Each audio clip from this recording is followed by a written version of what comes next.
এই ভৌতিক পৃথিবীর মানুষ কিংবা স্বর্গলোকে বসবাসকারী দেবতা কেউই প্রকৃতির তিনটি গুণের প্রভাব থেকে মুক্ত হতে পারে না। হে শত্রু হত্যাকারী অর্জুন, ব্রাহ্মণ, ক্ষত্রিয়, বৈশ্য এবং শূদ্রদের কর্তব্য তাদের গুণ অনুসারে অর্থাৎ প্রকৃতির তিনটি গুণের অনুসারে বন্টন করা হয়েছে।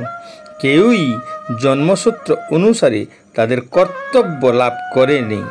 গীতা ৮ অধ্যায় শ্লোক সংখ্যা 40তম ও 41তম শ্রীকৃষ্ণ উল্লেখ করেছেন, ন তদস্তি পৃথিব্যাং বা দিবি দেবেষু বা পুনঃ সত্যং প্রকৃতিজৈর্মুক্তং যদেভিহ সত্ত্বিভির্গুণৈঃ। এই পৃথিবীতে মানুষদের মধ্যে অথবা স্বর্গে দেবতাদের মধ্যে এমন কোনো প্রাণীর অস্তিত্ব নেই যে প্রকৃতিজাত এই ত্রিগুণ থেকে মুক্ত। ব্রাহ্মণ ক্ষত্রিয় বিশাং শূদ্রাণাং চ পরন্তপ কর্মাণি প্রবিভক্তানি স্বভাব প্রভবৈর্গুণৈঃ। হে পরন্তপ, স্বভাবজাত গুণ অনুসারে ব্রাহ্মণ, ক্ষত্রিয়, বৈশ্য ও শূদ্রদের কর্মসমূহ বিভক্ত হয়েছে। মায়া শক্তির তিনটি বর্ণ রয়েছে, সাদা, লাল এবং কালো, অর্থাৎ সতগুণ, রজগুণ এবং তমগুণ, যা ত্রিগুণ। এ যেন মহাবিশ্বের অগণিত জীবের মাতৃগর্ভ। এটিকে অস্তিত্বে আনা হয় অজন্মা ভগবানের সাহায্যে, যিনি সম্পূর্ণ সর্বজ্ঞ।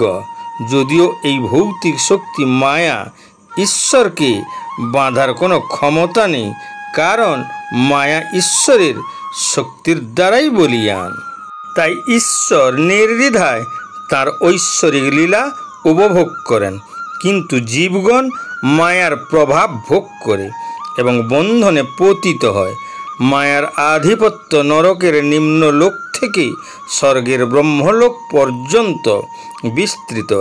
যেহেতু প্রকৃতির তিনটি গুণ সত, রজস এবং তমস সহজাত গুণ, মায়া শক্তির প্রভাব সমস্ত ভৌতিক জগতে বিস্তৃত।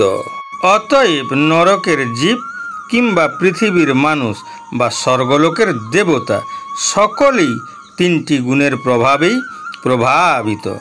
পার্থক্য শুধুমাত্র তিনটি গুণের তুলনামূলক অনুপাতে।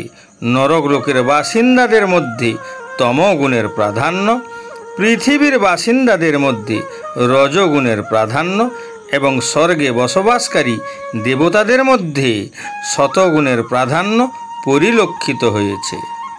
মানুষ কিভাবে তার নিজের জন্য একটি উপযুক্ত পেশা নির্ণয় করবে?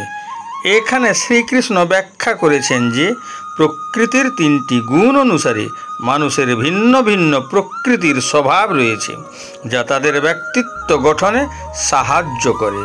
তাদের জন্য ভিন্ন ভিন্ন ধরনের পেশাগত দায়িত্ব গ্রহণে সুবিধা হয়। চারটি বর্ণ অর্থাৎ চারটি পেশাগত শ্রেণী, যা ব্রাহ্মণ অর্থাৎ পুরোহিত শ্রেণী, ক্ষত্রিয় অর্থাৎ যোদ্ধা ও শাসক শ্রেণী, বৈশ্য অর্থাৎ ব্যবসায়ী ও কৃষিজীবী শ্রেণী, শূদ্র অর্থাৎ সেবা বা কর্মচারী শ্রেণী। বর্ণভেদে কাউকে ছোট বা বড় মনে করা হতো না, কারণ ভগবানই ছিলেন সমাজের কেন্দ্রবিন্দু এবং প্রত্যেকেই নিজেদের ও সমাজকে বজায় রাখার জন্য তাদের স্বাভাবিক গুণাবলী অনুসারে যে যার দায়িত্ব পালন করে ঈশ্বর উপলব্ধির দিকে অগ্রসর হয়।